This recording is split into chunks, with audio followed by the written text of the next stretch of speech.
Thank you all, welcome, and thank you for joining us today for EMBCA's annual Orchid Day, October 28, 1940 commemoration. The struggle for all has begun. Nin, Iper, Panton, Oron. Here we are at the 3 West Club. We haven't been here, obviously, for a couple of years. I mean, the last time we did this Orchid Day event live was 2 years ago before COVID hit. So it's really great to see you again in this great hall. This particular event is sponsored by EMBCA, and it's in association with the Dimitris Kontos Memorial Lecture Series, AHEPA's Hellenic Cultural Commission, AHEPA Delphi Chapter 25, and AHEPA Empire State District 6. For those who don't know me, my name is Lou Κάτσος. I'm EMBCA's president and founder, and the AHEPA National Hellenic Cultural Commission chairman. Orchid Day is a national Hellenic holiday and represents when the Hellenic Prime Minister Metaxas was awoken to respond to a series of demands from a representative at the time, fascist Italy, which would have allowed foreign troops free reign in Greece, a neutral country at the time.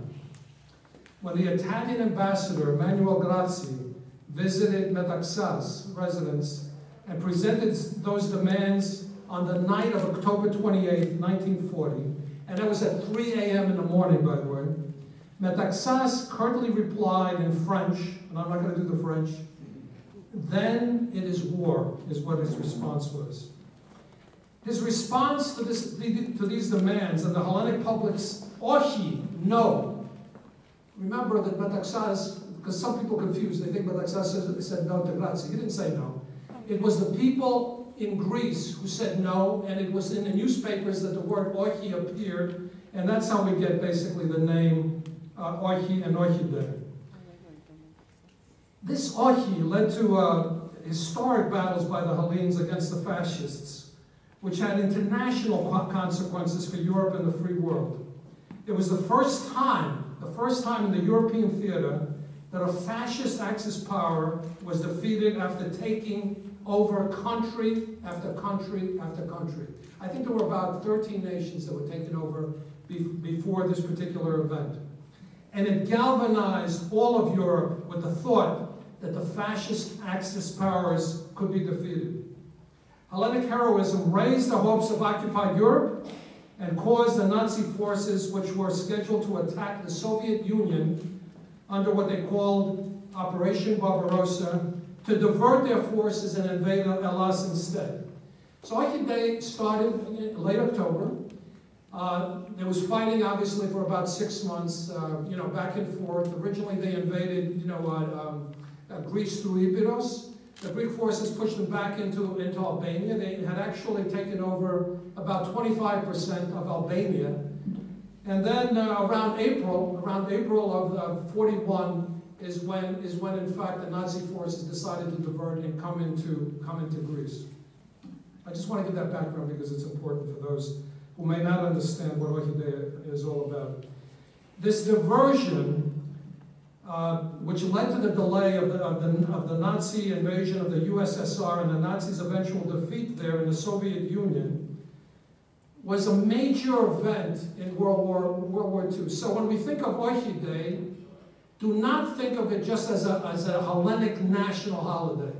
It's an event that, quite frankly, should be celebrated throughout Europe and throughout the world, because psychologically it affected all of Europe during that particular time. And as I said, because the Nazi forces were diverted from attacking the USSR at the time, it led to the eventual wiping out in many ways of the Nazi forces within the USSR, and led to also the defeat of the Axis powers. Orchid Day was a turning point, and as stated, international in scope and importance, again, beyond the Hellenic Republic. Many times we talk about events like the Revolution, the Greek Revolution, and we just think of it as a Greek event. But in fact, Also, the revolution was an international event at the time and had tremendous importance in the United States, as we say, because it also affected the abolitionist movement in the US post-revolution, and it affected also the women's suffrage movement. A different topic, and you can look that up on YouTube under EMBCA, because we've had those panel discussions. In addition to the ultimate, eventual defeat of Alas, who fought long and hard, the bravery, which you'll understand in some of these discussions and presentations that will be here, the bravery of the Hellenic people during those difficult 6 months also had the effect of changing how Hellenic Americans were perceived in America, and also Hellenes around the world, by the way. It transformed how we were thought of. Because prior to Orchide, many people don't realize this, prior to Orchide, we were like the other in the United States of America.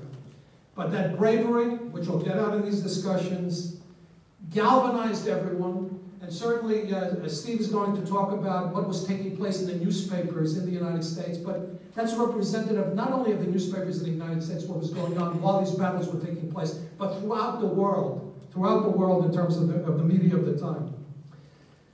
And finally, like I said, in this great land of the United States, we were finally recognized as Americans.